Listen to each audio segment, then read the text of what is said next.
Karena ada sahabat yang komplain kepada Nabi, bagaimana nasib sahabat mereka yang sudah meninggal dahulu, padahal sudah menghadapkan arahnya ke arah Baitul Maqdis.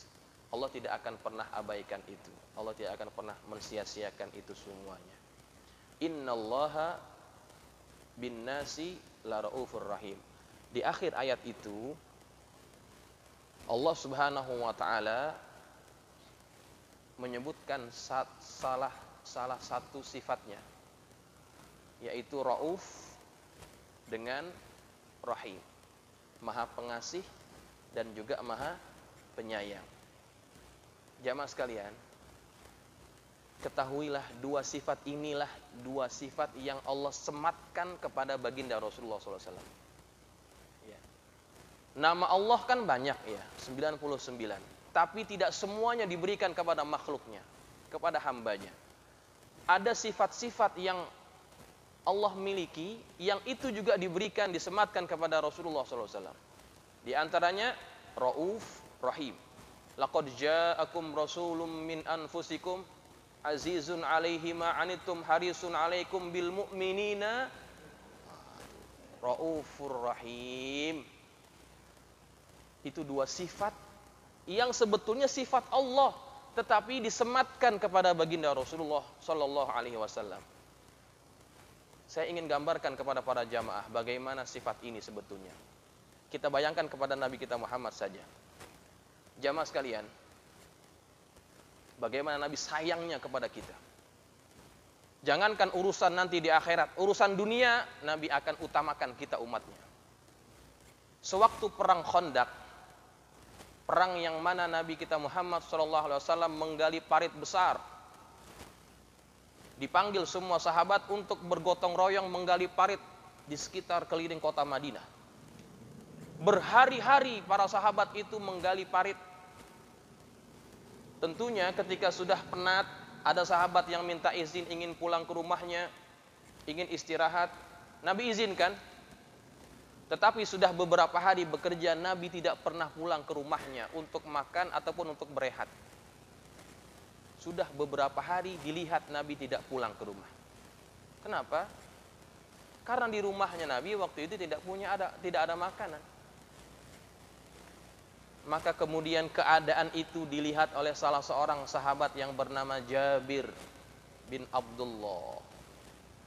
Dia pulang ke rumahnya, dia tanya istrinya, "Wahai istriku, kita punya apa di rumah?" Kata istrinya, "Yang kita punya cuma anak kambing. Kalau begitu, saya akan sembelih, kamu masak dan kamu buat rotinya." Saya lihat Rasulullah sudah beberapa hari tidak makan.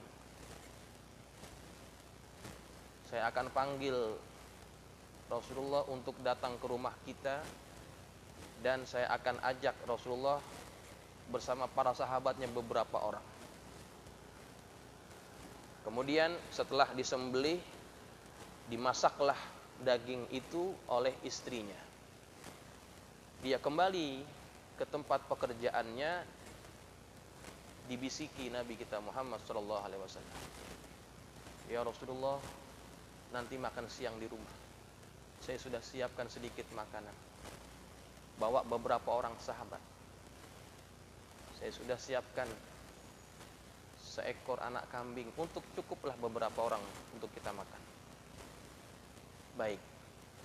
Kemudian apa yang Nabi lakukan?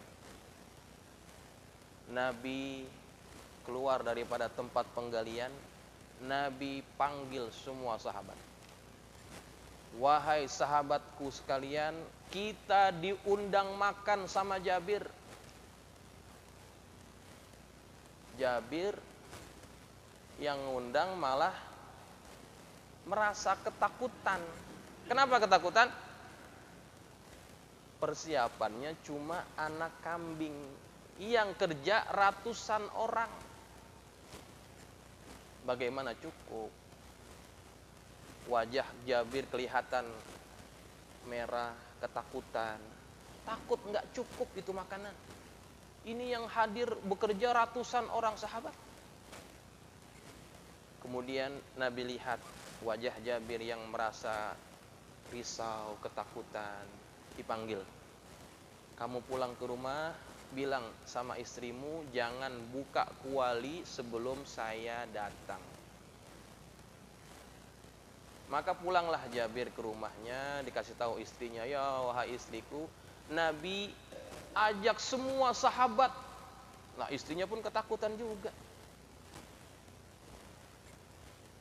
Wahai suamiku, bagaimana? Persiapan kita cuma anak kambing yang datang ratusan orang, apa cukup?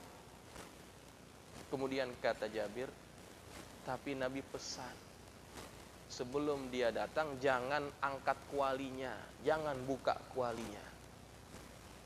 Baiklah kalau begitu. Maka tidak lama datanglah Nabi bersama para sahabat. Sahabat yang lain di luar, Nabi masuk ke rumahnya Jabir. Mana makanannya? Di dapur ya Rasulullah.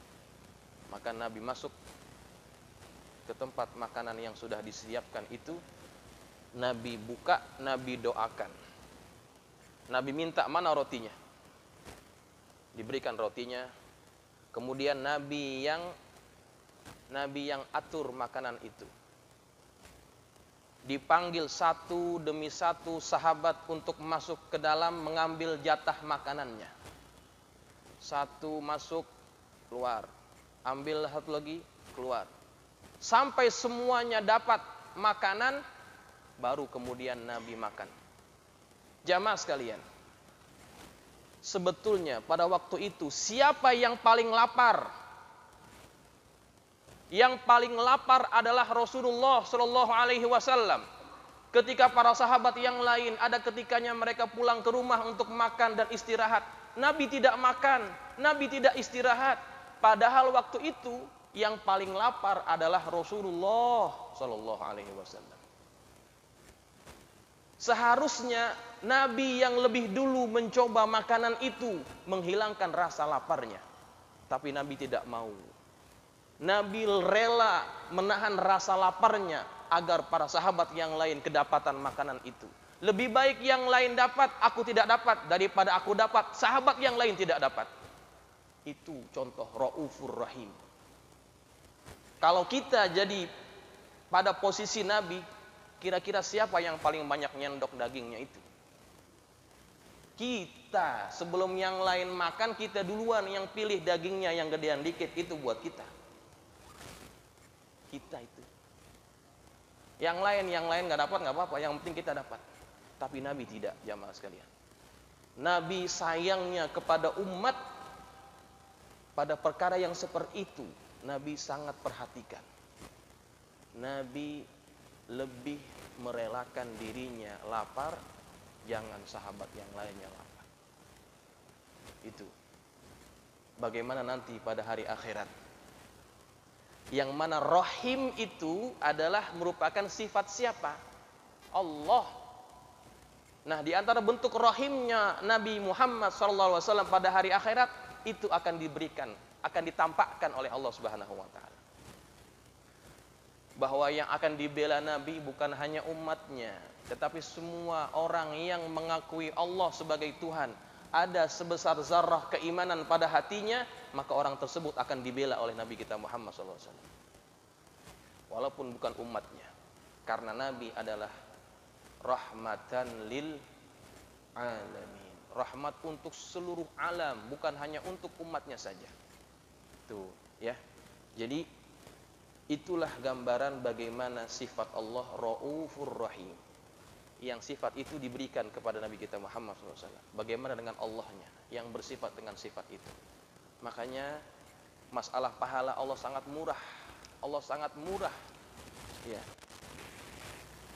Kalau ingin hitung-hitungan pahala dengan Allah, mungkin banyak amal kita yang tidak memenuhi syarat. Kurang ilmu, kurang khusyuk, kurang betul. Tapi dengan sifat Rahman, Rahimnya Allah, Allah akan anggap itu semuanya bagus. Karena sifat itu. Ya. Maka beruntunglah kita yang hari ini Allah masih tancapkan keimanan pada hati kita. Itu modal utama. Orang tidak akan dapat rahimnya Allah kalau tidak ada modal keimanan. Tidak akan pernah dapat itu. Beruntunglah dan hargai nikmat itu, bahwa nikmat itu adalah nikmat besar yang Allah berikan kepada kita.